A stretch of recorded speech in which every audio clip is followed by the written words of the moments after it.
భక్తి సమాచారం వాట్సాప్ ఛానల్లో జాయిన్ అవ్వండి. అన్ని విశేషాలు ఎప్పటికప్పుడు తెలుసుకోండి. ఆవకాయ అన్నది ఆనందంగా పెట్టుకోవాలి. ఆవకాయ తిననటువంటి తెలుగు వాళ్ళు ఉండరు. ఆవకాయ రుచి చూసి అబ్బా అని మెచ్చుకొని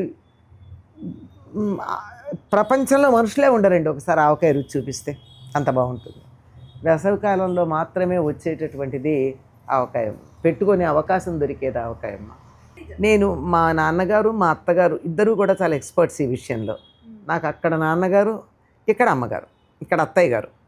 ఆయన ప్రత్యేకంగా లంక మిరపకాయలు తెచ్చేవారు కారంగా ఉండాలని, ఎక్కువ కారం ఉండాలని.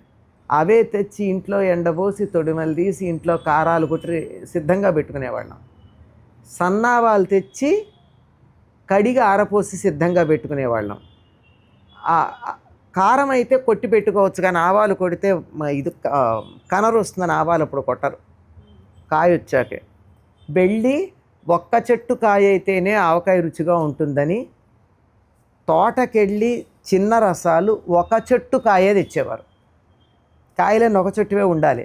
నాన్న కాయలు తేవడానికి వెళ్ళారంటే మేము ఆవాలు కొట్టడానికి సిద్ధంగా ఉండేవాళ్ళం, దంచటానికి.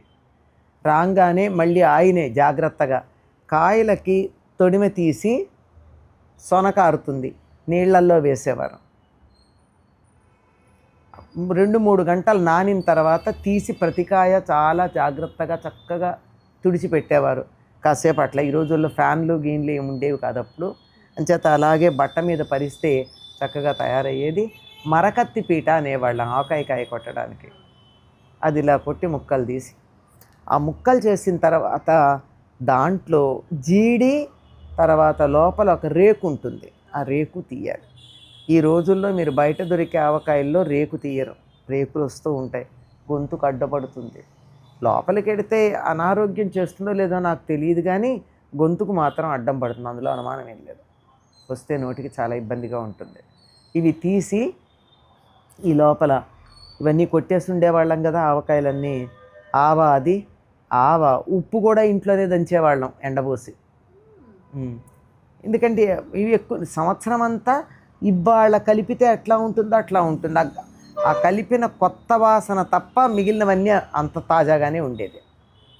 అంత చక్కగా చేసి పెడితే హాయిగా ఈ లోపల మా అమ్మగారు అన్నీ రెడీ పెట్టేసుకునేవాళ్ళు. ఇవన్నీ మంచి మెంతులు అవి కూడా కడిగి ఒక్కసారి ఆరబోసి ఎక్కడన్నా మట్టి చెత్త ఉంటాయేమో అని చెప్పి ఇవన్నీ తెలిసి ముక్కలు ఒక గిన్నెతో కొలిచి అక్కడ పెట్టుకునేవారు. పెద్ద కొంచెం వెడల్పు మూత ఉండాలి, సన్న మూత ఉంటే కుదరదు. వెడల్పు మూతున్న దాంట్లో కొలిచి అక్కడ పెట్టి సమానంగా ఉప్పు కారము ఆవ వేసి, కొంచెం ఆవ ఘాటు కావాలనుకున్న వాళ్ళు ఒక చారెడు ఆవ ఎక్కువ వేసుకునేవాళ్ళు, లేకపోతే సమానం. ఇవి పసుపు, మెంతులు,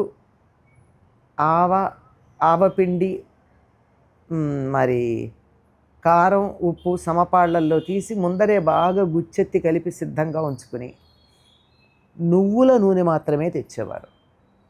పల్లి నూనెతో మెత్తబడిపోతుంది ముక్క, అందుకని నువ్వుల నూనె తెచ్చి ఇవి సమాన పాళ్లల్లో కలుపుకుని పెట్టుకునేవారు కదా. 3 ముక్కలు ఏవైతే 3 ముక్కల కొలతకి ఒక ముక్క కలిపిన పిండి లెక్క.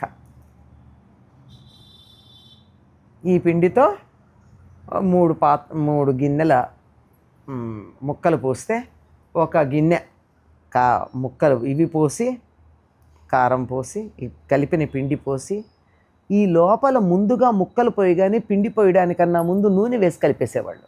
అంటే ముక్కకి నూనె అంటాలి. దాని మీద ఇప్పుడు ఈ పిండి వేయాలి. ఇలా ఒక్కొక్క సెట్టు కలిపి లేయర్స్గా అయిపోయాలి.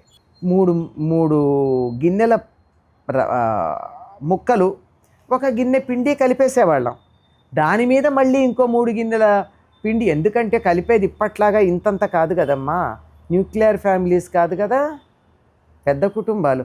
200 కాయ ఆవకాయ పెట్టామంటే అంత ఉంటుందో ఇమాజిన్ చెయ్యండి. పొద్దున్నుంచి రాత్రి అయ్యేది ఇదంతా కలిపేటప్పటికి. ఇన్ని కలపాలంటే ఒక్కసారి కలిపితే చేతులు టెంక ఉంటుంది కదా, ఆ టెంక తగిలేటప్పటికీ దాని లోపల చేతులు పుళ్ళు పడిపోతాయి. 2 రోజులు మంటలు పట్టిపోతాయి మా ఆవకాయ కలిపితే. అంటే ఈనాటి వాళ్ళు ఏమన్నా గ్లౌజ్ వేస్తారేమో, గ్లౌజ్ వేస్తే ఏమవుతుంది, ఆ గ్లౌజ్ గీసుకుపోతుంది, దాని తాలూకు వ్యవహారం అంతా ఆవకాయలోకి వస్తుంది, ముక్కలు పీసుకు. ఇలా కలిపి అంటే ఒక్కసారి కలపడానికి వీలు కాదు గనక ఇట్లా దేనికి అది కలిపి అట్లా పెట్టి ఉంచేసి గట్టిగా నొక్కి మూత పెట్టేసేవారు. మూడో రోజు దాన్ని తిరగ కలుపుతారు. అప్పుడు మొత్తం అంతా పైన కింద ఎక్కువ తక్కువ ఏదన్నా ఉంటే తిరగ కలిపి, ఆ కలిపిన తర్వాత వీటిని జాడీల్లోకి పెట్టి, జాడీల్లోకి పెట్టాక అప్పుడు ఎక్కువ నూనె పోస్తారు. ఎందుకంటే ఇప్పుడు కలవడానికి ముక్కలు నిండే వరకే ఉండాలి నూనె. ఇప్పుడు ముక్క పిండి కలిపి పాత్రలో పెడితే అది ఇలా పెడితే ఎంతవరకు ఉందో నూనె కొంచెం పైన ఉంటే చాలు. కానీ అంత ఉంటే పాడైపోతుంది ఆవకాయ, ముక్క గట్టితనం పోతుంది, మెత్తబడిపోతుంది. ఇప్పుడు చూడండి, వారానికే మెత్తబడిపోతుంది కొంతమంది ఆవకాయ పెడితే ముక్క. సంవత్సరం అయ్యాక కూడా ముక్క మెత్తబడదు, పాతబడిందని పాత వాసన వస్తే రావాలి, కానీ ముక్క మెత్తబడదు, రంగు మాయదు. అలా ఉండాలి. అలా ఉండాలి అంటే ఇలా చేసిన తర్వాత దాని మీద ఒక జానెడు బెత్తడన్నా కనీసం, అంటే ఉన్న జాడి సైజు బట్టి కనీసం బెత్తడు నూనె ఉండేటట్టు పోసి మళ్ళీ ఒకసారి కదుపుతారు. ఈ నూనె పోసిన తర్వాత మళ్ళీ కదిపితే ఇక్కడ దాకా వస్తుందమ్మా అదంతాను. ఇలా కదిపేసి అక్కడ పెట్టేస్తారు. ఇదంతా ఒక ఎత్తమ్మా. కలిపిన గిన్నె ఉందే, అది ఉంది కదా, అందరూ ఎదురు చూస్తూ కూర్చుంటారు. ఆవకాయ కలిపిన గిన్నె. ఈ ఆవకాయ కలిపిన గిన్నెలో అన్నం కలిపి ముద్దలు పెడితే ఉంటుంది అమృతమే. దీనికోసం ఎదురు చూస్తూ ఉంటారు. ఆవకాయ కలిపిన గిన్నెలో కలిపినటువంటి, మరి తర్వాత కలుపుకుంటే రుచి ఎందుకు రాదో, అప్పుడు బాగుంటుంది. ఇది అయిన తర్వాత ఈ మొదటి రోజు ఆవకాయ కలిపేటప్పుడే కొన్ని ముక్కలు చితుకుతాయి, అంటే టెంక లేకుండా వచ్చేవి, కత్తితో ఇదైనవి. వాటిని ఏం చేస్తారంటే టెంక భాగం తీసేసి రోట్లో వేసి కచ్చాపచ్చాగా దంపి కొంచెం ఉప్పు కారం కలిపేసి అట్ట పెడతారు. తర్వాత ఈ ఆవకాయ కలిపిన రోజే తీసి దాంట్లో వేయించిన మెంతి పిండి, కొంచెం ఆవపిండి ఇవన్నీ వేసి తిరగమూత పెట్టి ముక్కల పచ్చడి అని రెడీ పెడతారు. సరే, మాగాయ కూడా ఉంటుంది దాంతోపాటే. ఇలా సంవత్సరానికి సరిపడా పెట్టుకుంటారు. సాధారణంగా ఏమంటారంటే ఆవకాయ తింటే బీపీ వస్తుంది, తర్వాత ఎసిడిటీ వస్తుంది, ఇట్లాంటి మాటలు మాట్లాడతారు కదా. రాదు అని గ్యారంటీగా చెప్పచ్చు. కారణం ఏమిటంటే అందులో వాడేది సముద్రపు ఉప్పు, ఇండస్ట్రియల్ వేస్ట్ లాంటి ఉప్పు కాదు. అందువల్ల సముద్రపు ఉప్పు అంత తొందరగా బీపీ పెంచదు. తర్వాత అందులో ఉడకబెట్టడం, కాచటం లాంటివి ఏమీ లేదు. ఎంత ఫ్యూయల్ ఆదా అవుతుందమ్మా ఊరగాయల వల్ల, ఇంధనం ఆదా కాలేదు. నువ్వుల నూనె వేస్తాం, నువ్వుల నూనె కొలెస్ట్రాల్ రానియదు, చేత మంచిదే, తప్పేం లేదు. ఆవకాయ కాస్త తింటూ ఉంటే పర్వాలా. కొంచెం తెలుగు వాళ్ళకి ఆవేశం పౌరుషం అంటే ఆవకాయ వల్లే.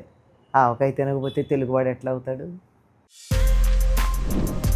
For more videos like this, subscribe Big TV channel.